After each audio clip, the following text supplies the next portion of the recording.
Good afternoon all of you. Class 10th CBSE board. ये हिंदी गद्य खंड में हम लोग पढ़ रहे थे। हिंदी गद्य खंड पहला चैप्टर पढ़ चुके थे, आज दूसरा चैप्टर है आपका राम वृक्ष बेनीपुरी बाल गोविंद भगत। आइए सबसे पहले राम वृक्ष बेनीपुरी जी के बारे में जानते हैं, फिर उसके बाद बाल गोविंद भगत के बारे में जानेंगे। ये राम वृक्ष बेनीपुरी का जन्म बिहार के मुजफ्फरपुर जिले के बेनीपुर गांव में हुआ था। कहाँ हुआ था? राम वृक्ष बेनीपुरी का जन्म बिहार के मुजफ्फरपुर जिले के बेनीपुर गांव में सन 1899 में हुआ था। माता पिता का निधन बचपन में हो जाने के कारण जीवन के प्रारंभिक वर्ष अभावों कठिनाइयों, यानी माता पिता का बचपन में निधन हो गया, इसलिए इनका प्रारंभिक जीवन जो है वह अभाव और कठिनाइयों में, संघर्षों में बीता।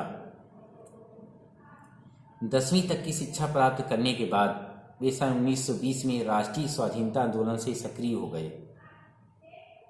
कई बार वो जेल भी गए। उनका देहांत सन 1968 में 1968 में हुआ। 15 वर्ष की अवस्था में बेनीपुरी जी की रचनाएं पत्र पत्रिकाओं में छपने लगीं। वे बेहद प्रतिभाशाली पत्रकार थे।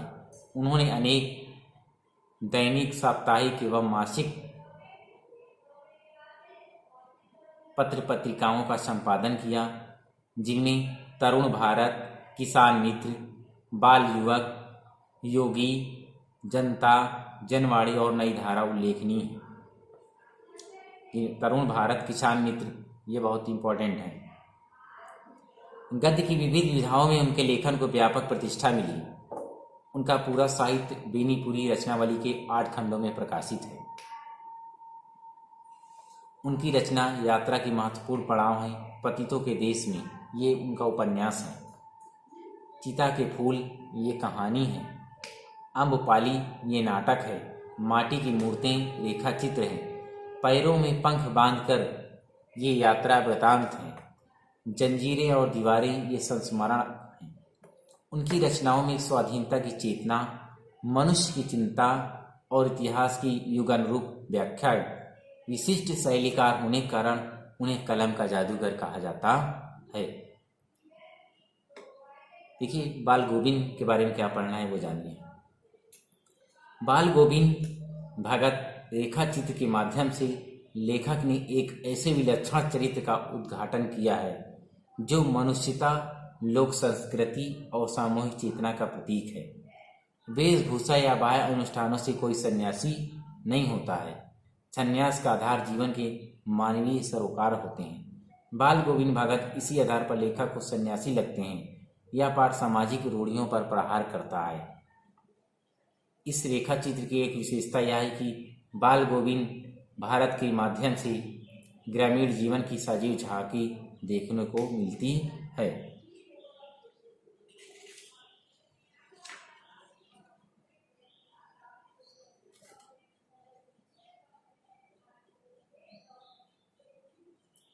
और इसमें क्या बताया है?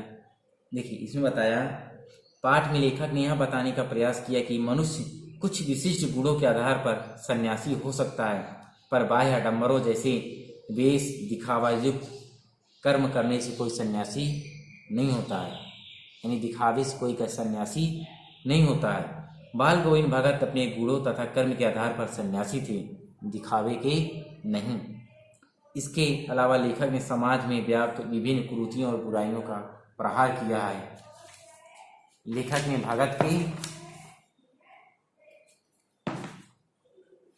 परिश्रम, त्याग आदि की महत्ता पर प्रकाश डालने के साथ ही ग्रामीण जीवन की सजीव झांकी प्रस्तुत की है। आइए देखते हैं। बाल गोविंद भगत मंझोले कद के गोरे चिट्ठे आदमी थे। बाल गोविंद भगत एक मझिले कद के, न ज़्यादा लंबे न ज़्यादा छोटे कद के, एक गोरे चिट्टे आदमी थे। 60 से ऊपर के ही थे। बाल पक गए थे। उनकी उम्र लगभग 60 साल के ऊपर हो गई थी। उनके बाल सफ़ेद हो गए थे।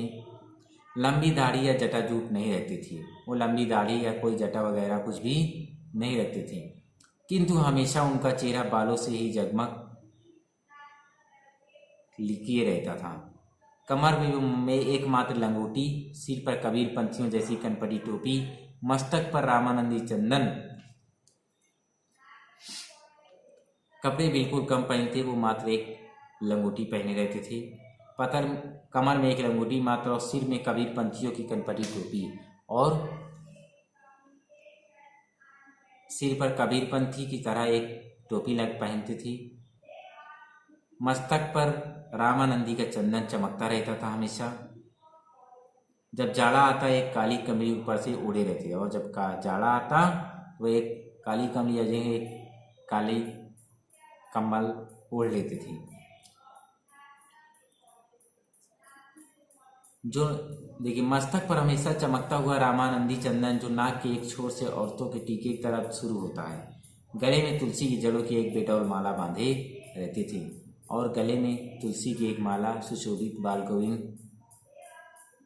पहने रहते थे। ऊपर की तस्वीर को यह नहीं माना चाहिए कि बाल गोविंद भगत साधु थे। ऊपर की तस्वीर यानी ऊपर बाल गोविंद के पहनावे वेशभूषा के बारे में आपने जो जाना इससे यह बिल्कुल नहीं समझना चाहिए ऐसी तस्वीर से कि बाल गोविंद एक साधु थे।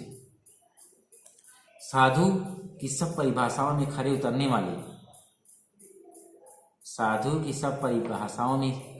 वाले कबीर को साहब मानते थे। भगत कबीर को साहब मानते थे। उन्हीं के गीतों को वो गाना, उन्हीं के आदेशों पर चलना, उन्हीं जैसा खरा व्यवहार करना, स्पष्ट वक्ता, किसी की चीज ना छूना, ना बिना पूछे व्यवहार में लाना, यहाँ तक कि शौच भी अपने खेत में जाने की उनकी प्रवृत्ति थी।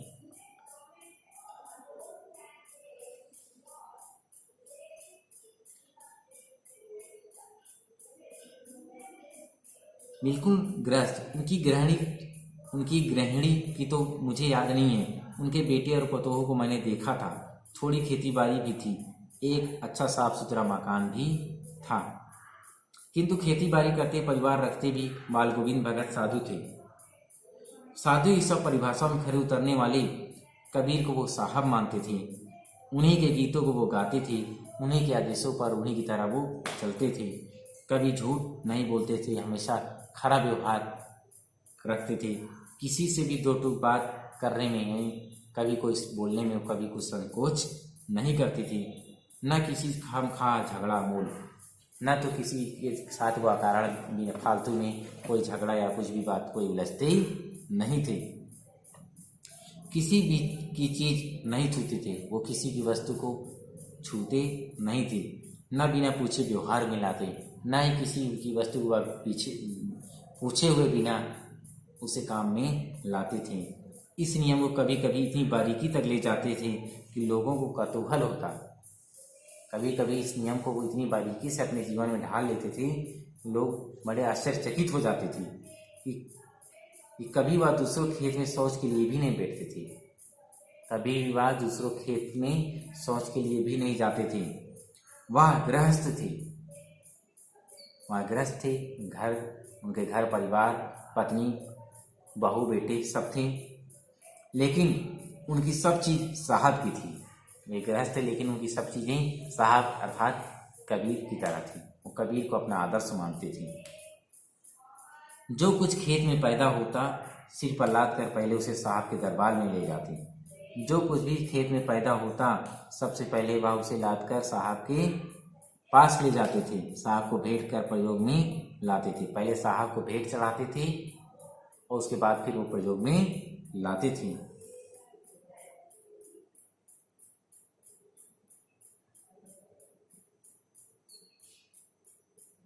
उनके घर से 4 कोस दूर पर था एक कबीरपंथी मठ था। मठ से मतलब उनके घर से 4 कोस दूर एक कबीरपंथी मठ था और उसी मठ में वो पहले भोग लगाते थे कबीर के लिए और उसके बाद अनाजों को घर लाते थे और प्रयोग में लाया करती थी। वह दरबार में भेंट रूप रख लिया जाकर प्रसाद रूप में जो उन्हें मिलता उसे घर लाते। वह दरबार में भेंट रूप रख दिया करते थे और फिर प्रसाद में जैसे अभी होता है प्रसाद, मंदिर में हम लोग ले जाते हैं लड्डू चढ़ाने के लिए, ले गए चढ़ाए, देते हैं कि चढ़ा दीजिए, और फिर वो चढ़ा देते हैं और जो प्रसाद स्वरूप ही वापस लौटा देते हैं। वही बाल गोविंद भगत भी कर रहे थे। मठ, कबीर के मठ में ले गए, वहाँ सब चढ़ा दिया भेंट, और प्रसाद के रूप में जो मिला फिर उसी को लाद कर घर ला जाते और उसी से अपना गुजारा करते थे। इन सब के ऊपर मैं तो मुग्ध था। मैं नहीं, लेखक कह रहा है। कौन कह रहा है? लेखक। इन सब के ऊपर मैं तो मुग्ध था। उनके मधुर गान पर जो सर्वदा ही सुनने को मिलते, कबीर के वे सीधे सादे पद जो उनके कंठ से निकल कर सजीव उठते थे। कहे इन सब के ऊपर, इन सब चीज़ों से अलग मैं तो उनके मधुर गान पर मोहित हो गया था।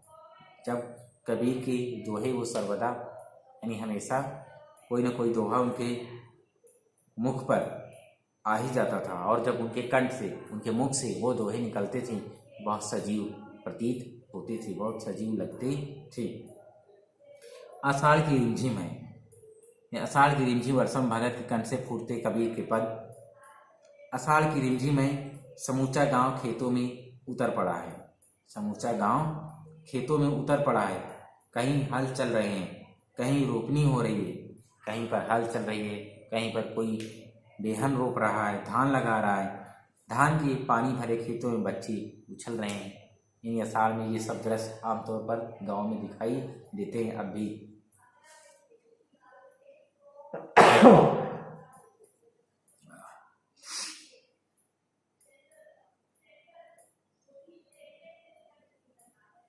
औरतें कलेवा लेकर मेड़ पर बैठी हुई हैं।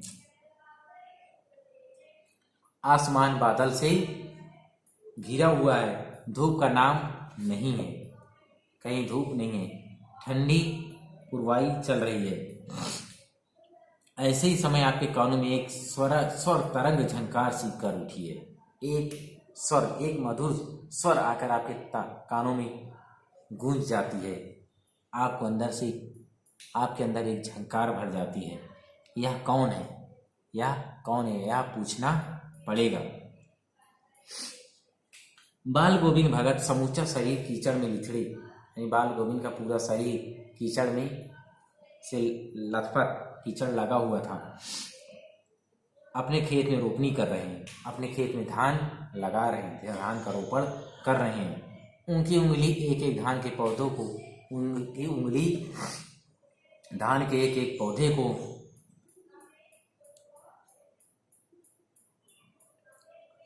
पंक्तिबद्ध खेत में बिठा रही है। उनका कंठ एक एक शब्द को संगीत के जीने पर चढ़ाकर कुछ को ऊपर स्वर्ग की ओर भेज रहा है, स्वर्ग की ओर भेज रहा है, और कुछ को इस पृथ्वी की मिट्टी पर खड़े लोगों के कानों की ओर। क्या है? उनका कंठ एक एक शब्द को संगीत के जीने पर चढ़ाकर, संगीत में चढ़ाकर ऊपर स्वर्ग की ओर भेज रहा है, तो कुछ वहाँ पर, कुछ मिट्टी पर खड़े हुए लोगों के कानों में सुनाई दे रहा है।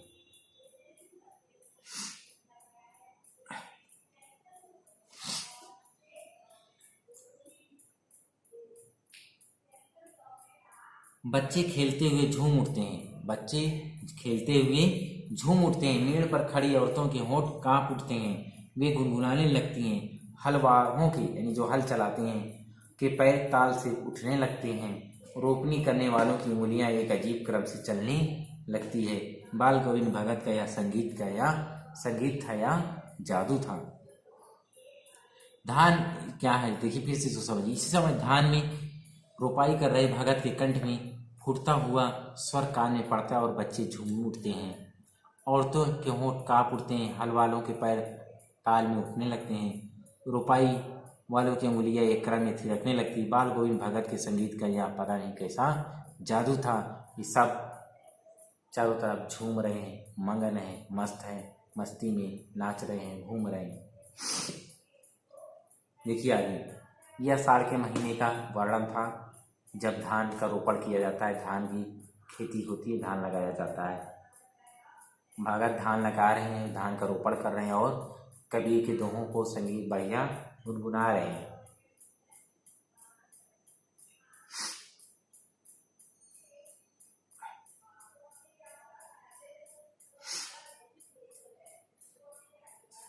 देखिए आगे भादों की वह अंधेरी अधरतिया, भादों की वह अंधेरी अधरतिया, अभी थोड़ी देर पहले मूसलाधार वर्षा खत्म हुई। क्या करें? भादों रात की निस्तब्धता तोड़ता हुआ संगीत, यानी बादलों से भरा हुआ आकाश और अंधेरे में भगत का संगीत चौंका दे रहा था। क्या कर रहा था? चौंका दे रहा था। सब सो रहे थे, भगत का संगीत जाग रहा था। उसका संगीत सोए हुए लोगों को भी जगा देता था। उनका संगीत अंधेरे में अकस्मात कौंध उठने वाली बिजली की तरह चौंका देता था। किंतु अब झिल्ली की झंकार या दादू टटर बाल गोविंद के संगीत को अपने कोहल में डुबा नहीं सकती। कहेगी कि क्या वो झिल्ली की झंकार या दादुओं की बोलने की, दादू यानी मेढकों की टटर की आवाज़ हो, बाल गोविंद भगत के संगीत को वो ये सब दबा नहीं सकते हैं। उनकी खंजड़ी डीमक डीमक बज रही है, उनकी खंजड़ी डीमक डीमक बजी। खंजड़ी क्या है? देखिए,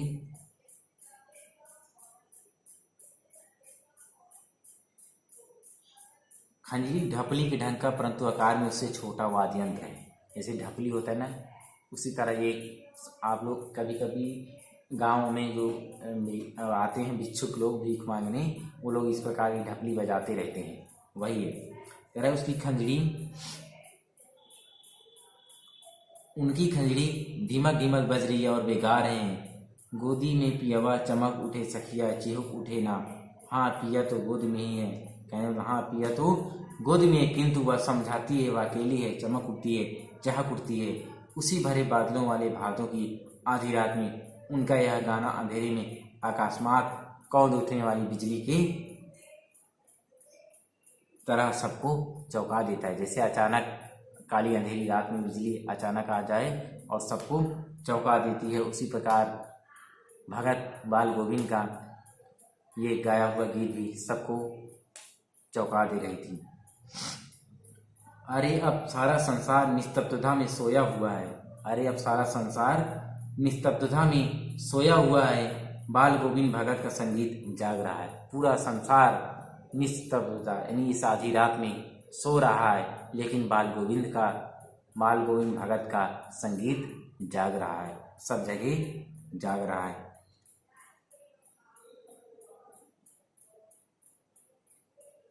जाग रहा है और लोगों को जगा भी रहा है। तेरी गठरी में लागा चोर मुसाफिर जाग जरा।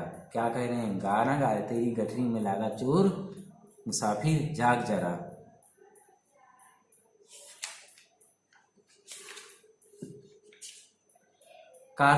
कार्तिक आया नहीं कि बाल गोविंद भगत की प्रभातियां शुरू हुई, जो फागुन तक चला करती थी। कार्तिक का महीना आया, उनकी प्रभातियां यानी उनका गाना बजाना शुरू हो जाता और फागुन तक चलता रहता। इस दिन वह सवेरे ही उठते, न जाने किस वक्त जाकर वह नदी स्नान को जाते। वह सवेरे उठती है और न जाने पता नहीं किस वक्त जग कर उठकर वह नदी स्नान करने जाती। गांव से 2 मील वहां से नहा धोकर लौटते और गांव के बाहर ही पोखरे के ऊंचे भिंडे पर अपनी खंजड़ी लेकर जा बैठते। करेंगे नहा धोकर बढ़िया नदी से वो नहा धोकर लौटते और गांव के बाहर पोखरे के ऊपर ऊंचे भिंड कहें तो पोखर एक छोटा सा तालाब और भिंड एक उस पर जो टीला हुआ बना हुआ है ऊंचा से चबूतरा जैसा, उसी पर जाकर बैठ गए और अपनी खंजड़ी लेकर बैठते और अपने गाने टेरने लगते। टेरना यानी ऊंची आवाज में अपने गानों को गाना प्रारंभ कर देते थे। मैं शुरू से ही देर तक सोने वाला हूँ, मैं शुरू से ही देर तक सोता था, किंतु एक दिन माँ की उस दांत किटकिटा देने वाली भोर में लेकिन उस दिन माघ महीने में दांत किटकिटा देने वाली यानी बहुत जोर की ठंड जिसमें दांत भी बज उठे, किटकिटा देने वाली भोर में उनका संगीत मुझे पोखरे पर ले गया। इतनी बड़ी तेजी कपा देने वाली ठंड में उनकी संगीत ने मुझे पोखरे पर यानी भगत की संगीत ने मुझे वहाँ तक खींच ले गया और मैं पोखरे यानी तालाब तक पहुंच गया, जहां पर वो उस टीले पर बैठे हुए भगत गाना जोर जोर से गा रहा था। अभी आसमान के तारों के दीपक बुझे नहीं थे, अभी आसमान के तारों के दीपक बुझे नहीं थे, यानी अभी रात थी। हाँ, पूरब में लोही लग गई थी, पूरब में लोही लग गई थी।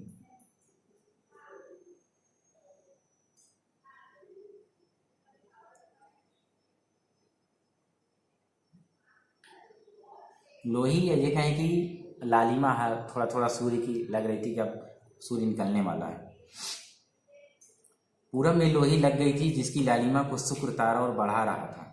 खेत बगीचा घर सब पर कुहासा छा रहा था, घना कोहरा छा रहा था। सारा वातावरण अजीब रहस्य से आवृत मालूम पड़ता था। उस रहस्यमय वातावरण में एक कुश की चटाई पर पूरब मुंह काली कमली ओढ़े बाल गोविंद भगत अपनी खंजरी लिए हुए बैठे थे। उनके मुंह से शब्दों का तांता लगा था। उनकी अंगुलियां खंजरी पर लगातार चल रही थी, यानी वो रुक नहीं रही थी, लगातार संगीत बज रहा था और बढ़िया गाना गा रहे थे। गाते गाते इतने मस्त हो जाते, इतने सुरूर में आते कि उत्तेजित हो उठते थे, मालूम होता अब खड़े हो जाएंगे। गाते गाते इतने मस्त हो जाते, उत्साहित हो जाते, लगता था कि अब ये उठकर खड़े होने वाले हैं। कमली तो बार बार शीशे नीचे सड़क जाती, कमली तो बार बार नीचे सड़क जाती सर से। मैं जाड़े से कपकपा रहा था, किंतु तारे की छांव में उनके मस्तक के श्रम बिंदु जब तक चमक ही पड़ती, किंतु तारे की छांव में भी उनके मस्तक के श्रम बिंदु यानी पसीने की ये कहें कि बूंदें उनके मस्तक पर चमक रही थी।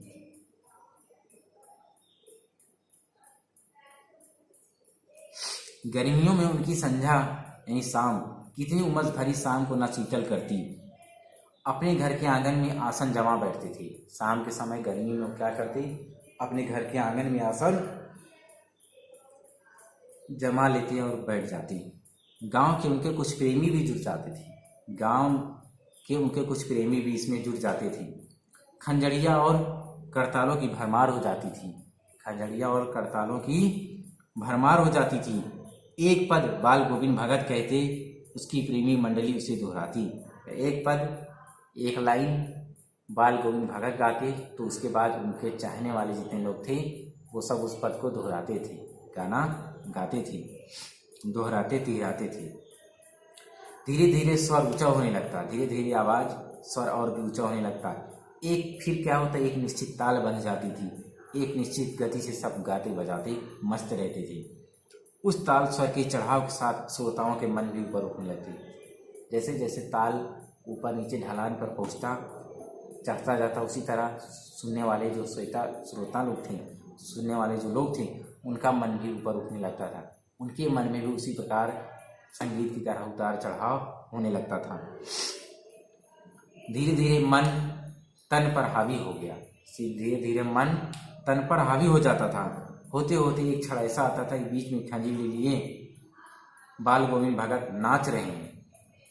बीच में ऐसा भी दृश्य होता था कि हाथ में बीच में खंजरी लिए हुए बाल गोविंद नाच रहे हैं और उनके साथी सबके तन और मन नृत्यशील हो, उनके साथी सबके सब लोग भी तन और मन से नृत्यशील, ऐसा लग रहा है कि सभी लोग तन और मन से नाच रहे हैं। सारा आंगन नृत्य और संगीत से ओतप्रोत हो रहा है, सारा आंगन संगीत और नृत्य से ओतप्रोत है, मस्त मगन है सब लोग।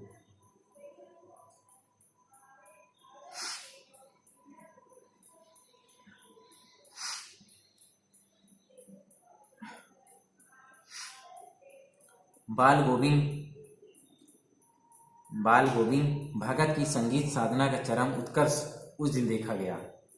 बाल गोविंद भगत की संगीत साधना का चरम उत्कर्ष उस दिन देखा गया जिस दिन उनका बेटा मरा, जिस दिन उनका बेटा मरा। इकलौता बेटा था वह, इकलौता बेटा था वह।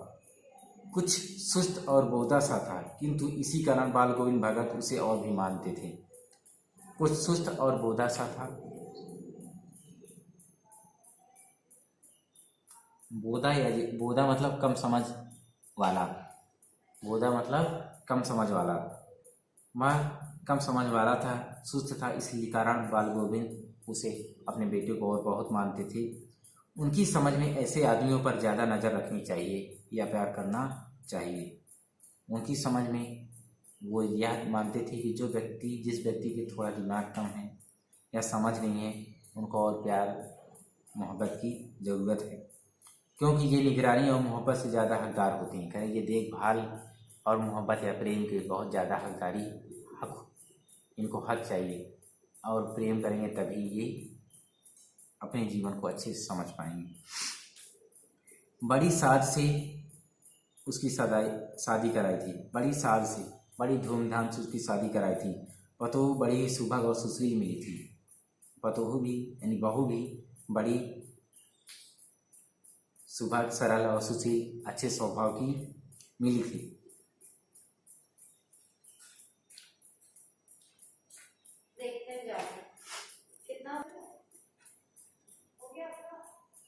देखिए आगे, घर की पूरी प्रबंधिका बनकर भगत को बहुत कुछ दुनियादारी से निवृत्त कर दिया था।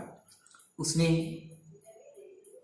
यानी वह घर की पूरी प्रबंधक, पूरे घर की देखभाल उसकी बहू करती थी, इसलिए भगत को दुनियादारी, ये कहें कि घर से पूरी तरह से आज़ाद कर दिया था। यानी भगत को ज़्यादा घर की चिंता नहीं रहती थी। किंतु मौत तो अपनी और उसका ध्यान खींच कर ही रहती है। हमने सुना बाल गोविंद भगत का बेटा मर गया, कौतूहलवश उसके घर हम भी गए। देखकर दंग रह गया। बेटे को आंगन में एक चटाई पर लिटाकर एक सफ़ेद कपड़े से ढांक रखा है। वह कुछ फूल तो हमेशा ही रोकते रहते, उन फूलों में से कुछ तोड़कर उस पर बिखरा दिए। उसने क्या किया, फूल वह हमेशा लगाते रहते और उन फूलों को तोड़कर वह अपने बेटे पर बिखरा दिए। फूल और तुलसी दल भी। सिरहाने एक चिराग जला रखा है, और अपने बेटे की लाश के सिरहाने पर एक चिराग जला दिया, और उसके सामने जमीन पर आसन जमाए गीत गाए जा रहे हैं। उसके सामने जमीन पर अपना आसन लगा लिए भगत और एक गीत गाए जा रहे हैं। वही पुराना स्वर, वही पुरानी तल्लीनता, वही पुराना स्वर आज भी, उतनी उत्साह अब भी। घर में पतोहू रो रही है और घर के अंदर उनकी बहू रो रही थी, जिसे गांव की स्त्रियां चुप कराने में लगी थी, कोशिश कर रही थी। किंतु बाल गोविंद भगत गाए जा रहे हैं। हाँ, गाते गाते कभी कभी बहू के नज़दीक भी जाते और उसे रोने के बदले उत्सव मनाने को कहते। कभी कभी वो बहू के पास भी जाते और उसे रोने के बदले उत्सव मनाने को कहते। आत्मा परमात्मा के पास चली गई, वो यही कहते थे, आत्मा परमात्मा में विलीन हो गई, चली गई। विरहिणी अपनी प्रेमी से जा मिली, कहते जिस प्रकार कबीर दास ने बताया था, ठीक वैसे ही कहते विरहिणी अपनी प्रेमी से जा मिली, यानी जीवात्मा परमात्मा में विलीन हो गई है। देखिए आगे, भगत बाल गोविंद जो भगत था, उसके बेटे की मृत्यु हो गई, मर गया उसका बेटा, लेकिन फिर भी वो पहले की तरह संगीत गा रहा है, बजा रहा है, और क्या कह रहा है, उसकी बहू जो अंदर घर के अंदर रो रही है उसको भी क्या कह रहा है, कह रहा है रोने के लिए मना कर रहा है, कह रहा है रो नहीं, उत्सव मनाओ, आज आत्मा परमात्मा में विलीन हो गई है, आज एक विरहिणी का अपने प्रेमी से मिलन हो गया है, भला इससे बढ़कर आनंद की क्या बात है। भगत इस प्रकार गीत गा रहा था और ऐसे अपनी बहू को समझा रहा था, और देखने वाले लोग दंग रह गए थे कि देखो, एक व्यक्ति जिसका पुत्र मारा पड़ा हुआ है, सफ़ेद चादर उड़ाकर उसके ऊपर फूल डाल दिया है, और वह संगीत गा रहा है। देखने वाले सब आश्चर्यचकित होकर देख रहे हैं। मैं कभी कभी सोचता, मैं यानी लेखक कभी कभी सोचता यह पागल तो नहीं हो गया है, किंतु नहीं, वह जो कुछ कह रहे थे उसमें उनका विश्वास बोल रहा था। कहे वो पागल नहीं थे, उनका कबीर के प्रति जो श्रद्धा था, वो कबीर को अपना साहब मानते थे, जो श्रद्धा थी वो उसी पर अटल थे। जैसा कबीर ने अपनी कबीर पंथी या ये कहें कबीर ने अपनी रचना में या अपनी भाषा में, वाणी में कहते थे, उसके ऊपर असर था और इसीलिए वो ऐसा कहते थे। उनको अपनी कबीर पर चरम विश्वास, जो हमेशा ही मृत्यु पर विजयी होता आया है। बेटे के क्रियाकर्म में तुल नहीं किया, पतोहों से भी आग दिलाई उसकी। बेटे के क्रियाकर्म में उन्होंने कुछ नहीं किया, उन्होंने पतोह यानी बहू से आग दिलाई, उसकी, किंतु ज्यों ही श्राद्ध की अवधि पूरी हो गई, जैसे ही श्राद्ध की अवधि पूरी हो गई, बहू के भाई को बुलाकर उसके साथ कर दिया, बहू के भाई को बुलाकर उसके साथ वह भेज दिया, यह आदेश देते हुए कि इसकी दूसरी शादी कर देना। यह आदेश देते हुए उसको वापस कर दिया कि इसकी दूसरी शादी कर देना। इधर बहू रो रो कर कहती मैं चली जाऊंगी तो बुढ़ापे में कौन आपके लिए भोजन बनाएगा। बहू यार रोकर कहती रही कि मैं चली जाऊंगी तो बुढ़ापे में आपके लिए भोजन कौन बनाएगा, बीमार पड़े तो कौन एक चुल्लू पानी देगा। मैं पैर पड़ती हूँ, मुझे अपने चरणों से अलग न कीजिए। लेकिन भगत का निर्णय अटल था, भगत का निर्णय अटल था। कहा तू जा, नहीं तो मैं इस घर को छोड़कर चला जाऊंगा। अपनी बहू से कहा तू जा, नहीं तो मैं इस घर से, मैं स्वयं इस घर को छोड़कर चला जाऊंगा। यह थी उनकी आखिरी दलील, और इस दलील के आगे बेचारी की क्या चलती। इस दलील के आगे उसकी बहू की कुछ चलने वाली नहीं थी, आखिर उसको जाना ही पड़ा। बाल गोविंद भगत की मौत उन्हीं के अनुरूप हुई। वह हर वर्ष गंगा स्नान करने जाते, स्नान पर उतनी आस्था नहीं रखते जितना संत समागम और लोक दर्शन पर रखते थे। पैदल ही जाते, करीब 30 कोस पर गंगा थी। साधु को संभाल लेने का क्या हक, और गृहस्थ किसी से भिक्षा क्यों मांगे। अतः घर से खाकर चलते तो फिर घर पर ही लौटकर खाते थे। रास्ते पर खंजरी बजाते गाते और प्यास लगती तो पानी पी लेते। 4-5 दिन आने जाने में लगते, किंतु इस लंबे उपवास में भी वह मस्ती करते। अब बुढ़ापा आ गया था, किंतु टेक वही जवानी वाली। इस बार लौटे तो तबीयत कुछ सुस्त थी। खाने पीने के बाद भी तबीयत नहीं सुधरी। थोड़ा बुखार आने लगा, किंतु नेम प्रेम व्रत तो छोड़ने वाले नहीं थे। वहीं दोनों जून गीत स्नान ध्यान खेती बाड़ी देखना दिन दिन छीजने लगा, यानी दिन प्रतिदिन वो कमजोर होते चले गए। लोगों ने नहाने धोने से मना कर दिया, आराम करने को कहा, किंतु हंस कर टाल देते रहे। उस दिन ही संध्या में गीत गाए, किंतु मालूम होता है जैसे तागा टूट गया है। ऐसा लगता है जैसे संगीत का तागा आज धागा टूट गया हो, माला का एक एक दाना आज बिखर गया हो। भोर में लोगों ने गीत नहीं सुना उस दिन लोगों ने भोर में यानी प्रातः काल सुबह कोई गीत नहीं सुना। जाकर देखा तो बाल गोविंद भगत नहीं रहे, सिर्फ पंजर, सिर्फ उनका कंकाल शरीर पड़ा हुआ था। आज वो भी अपनी आत्मा को परमात्मा में मिला दिए और विरहिणी को एक प्रेमी से मिला दिया। ये था आपका चैप्टर बाल गोविंद भगत, बहुत ही अच्छा चैप्टर। इस चैप्टर को अब आप लोग कंप्लीट करिए, सब लोग कॉपी में नोट्स बनाइए, लिखिए इसके, ठीक है। बाकी अगले दिन पढ़ाया जाएगा।